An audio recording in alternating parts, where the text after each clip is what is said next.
Rajin mendampingi suami yang menjadi Ketua Umum Partai Solidaritas Indonesia Kaisang Pangarep saat masa kampanye di pemilu 2024, Erina Gudono ternyata dilirik oleh Partai Gerindra untuk didorong maju sebagai bakal calon Bupati Sleman.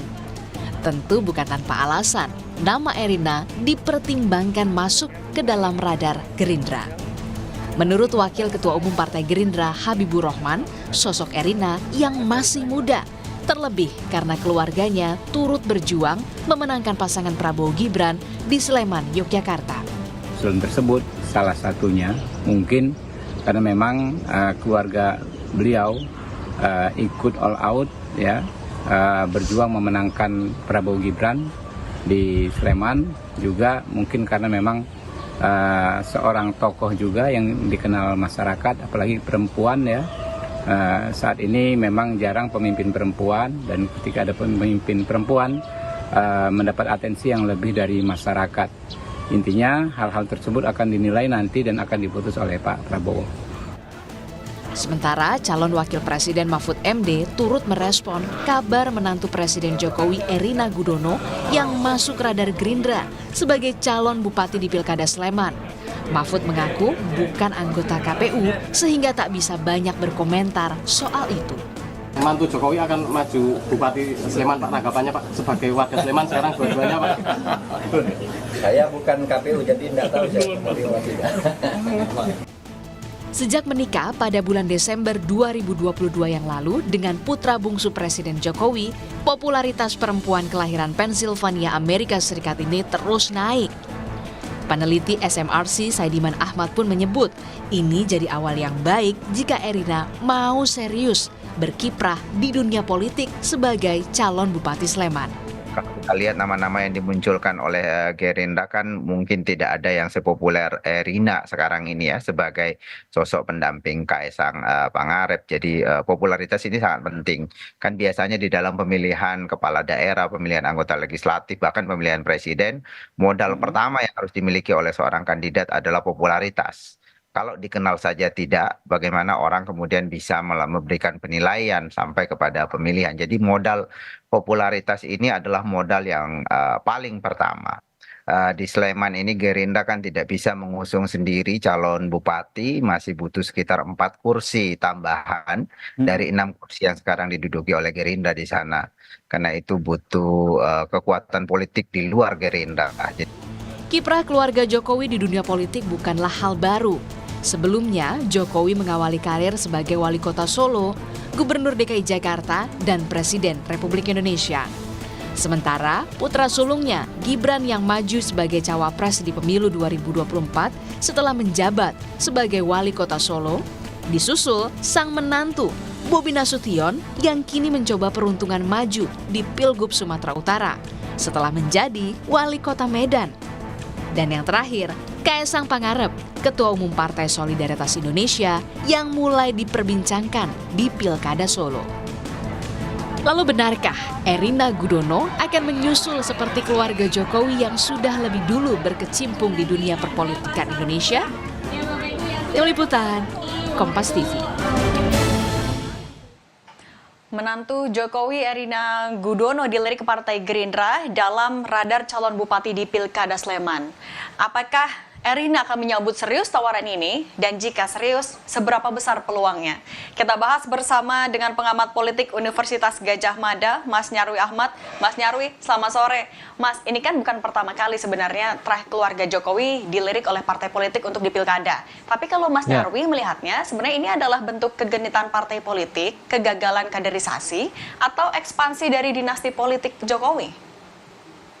Ya, kalau saya ditanya dengan 3 opsi itu, jawaban saya bisa tiga-tiganya. Itu jawaban yang mungkin kalau di ujian bisa salah ya, Cindy. Tapi dalam politik bisa aja benar semua itu.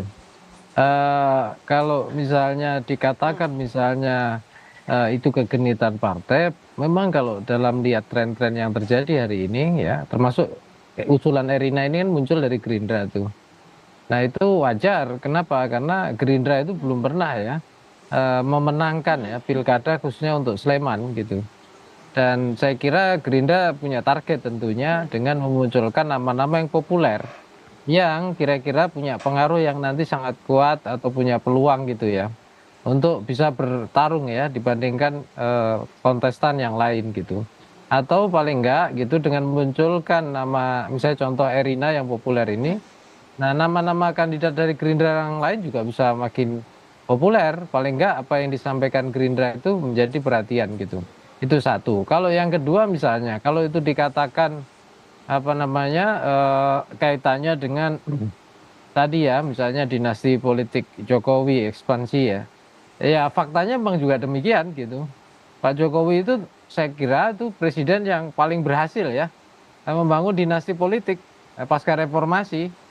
Ya, kita lihat aja kan dari anaknya ya, dari wali kota, kemudian cawapres, menantunya. Nah, ini kalau termasuk nanti, kalau misalnya Mas Kaisang berhasil di Solo, Erina berhasil di Sleman, wah itu luar biasa keberhasilannya, masuk rekor apa ya, mungkin rekor apa muri ya, dan World Guinness Record juga gitu.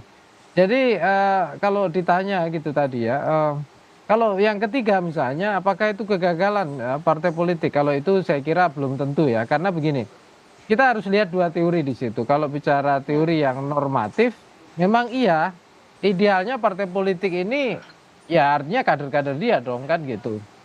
Nah yang terjadi seringkali kan bukan, asal ambil tokoh yang populer gitu. Tapi faktanya partai-partai politik ini kan juga akarnya kurang kuat di tengah masyarakat, sehingga dia beradaptasi. Nah, cuma cara adaptasinya ini yang seringkali gitu ya, kurang ideal atau bahkan dianggap merugikan prinsip-prinsip demokrasi gitu. Sebenarnya ya, Cindy ya, kalau usulan nama Erina itu tidak ada masalah, artinya bagus-bagus saja. Cuma kalau itu sumbernya dari elit gitu ya, bukan dari masyarakat, bukan dari tadi kan katanya representasi anak muda, bukan dari anak muda sendiri. Nah, itu yang saya kira akan menjadi kendala gitu ya. Kalau katakanlah Erina itu kontribusinya real di tengah masyarakat Sleman, apa saja yang sudah selama ini dilakukan dan itu ditunjukkan. Saya kira tidak ada masalah. Cuma kalau kita tidak tahu rekam jejaknya gitu ya, tidak tahu apa yang juga dilakukan dalam dunia apa istilahnya politik maupun kebijakan publik tiba-tiba masuk. Nah, itu seringkali munculkan pertanyaan. Ya kan gitu. Termasuk wah ini jangan-jangan bagian dari memperkuat ya cakar dinasti politik Jokowi di Indonesia. Kira-kira itu. Oke, Mas Nyarwi, tapi kalau ngelihat sendiri nih, kalau Mas Nyarwi ngelihatnya sebenarnya Partai Gerindra seserius apa sih mau mencalonkan Erina? Atau ini cuma cek ombak aja sebenarnya? Ya, kalau dikatakan tidak serius ya sepertinya kok tidak masuk akal juga, karena kan Gerindra punya pengalaman ya berkolaborasi dengan Pak Jokowi dan juga keluarga Jokowi untuk memenangkan sebuah pemilihan. Contoh yang terakhir yang kita simak gitu ya, itu pemilihan capres cawapres kemarin dengan munculnya Gibran sebagai cawapres dan itu berhasil gitu. Nah, kalau kita simak keseriusan tentu saja kita harus cek ya. Gerindra saya kira punya mekanisme di organisasi kepartian sendiri. Tetapi kan kita lihat ya, tradisi Partai Gerindra ini kan tradisi komando. Kalau di kan di Indonesia ada beberapa partai yang tipenya itu partai komando. Jadi kalau foundernya atau ketua umumnya itu kingmakernya sudah memutuskan, ya kira-kira bisa dilakukan keputusan itu bisa dijalankan secara efektif. Jadi kalau misalnya pimpinan Gerindra bisa memutuskan, saya kira juga bukan tidak mungkin itu dilakukan secara serius. Tetapi tentu setiap partai politik itu pengen ya dalam pertarungan itu tentu bisa menguji kemampuannya secara fair, bahkan memenangkan pertarungan itu sendiri gitu. Oke, Mas Nyarwi, tapi kalau misalnya Erina kemudian serius juga nih mau terjun ke Pilkada Sleman, sebenarnya kansnya akan seberapa besar? Ya kalau itu harus dilihat dulu, dicek dulu ya sini ya. Maksud saya kita kan belum tahu datanya ya, misalnya seberapa popularitas di Sleman. Kalau di nasional saya kira udah populer ya. Terus kemudian di segmen-segmen apa misalnya diterima gitu ya. Terus masuk hal-hal apa saja yang membuat dia tidak diterima. Saya kira kita belum melihat. Tetapi overall kalau kita lihat ya peluang itu selalu ada ya, Indi ya. Hanya saja gitu tadi kan dikatakan misalnya Pak Habibur Rahman tadi di awal. Misalnya perempuan gitu ya, itu juga salah satu menarik ya, salah satu identitas politik yang menarik. Tetapi pernah juga di Sleman calon bupati perempuan itu juga gagal gitu. Misalnya begitu. Berkali-kali gitu. Artinya perempuan itu tidak cukup gitu ya. Kemudian anak muda seperti itu. Di Sleman memang sepertinya setahu saya belum ada juga ya yang anak muda. Tapi banyak para politisi senior justru yang bertarung gitu. Dan beberapa kali ya memenangkan pertarungan juga. Tapi saya kira gini ya. Memang ada banyak variabel ya. Satu variabel partai sendiri seberapa itu kemudian serius mencalonkan. Karena kita tahu banyak tokoh yang popularitas elektabilitas rendah tapi partainya serius juga bagus prospeknya gitu. Yang kedua juga saya kira juga masyarakat ya. Tentu masyarakat di Sleman ini cukup unik ya.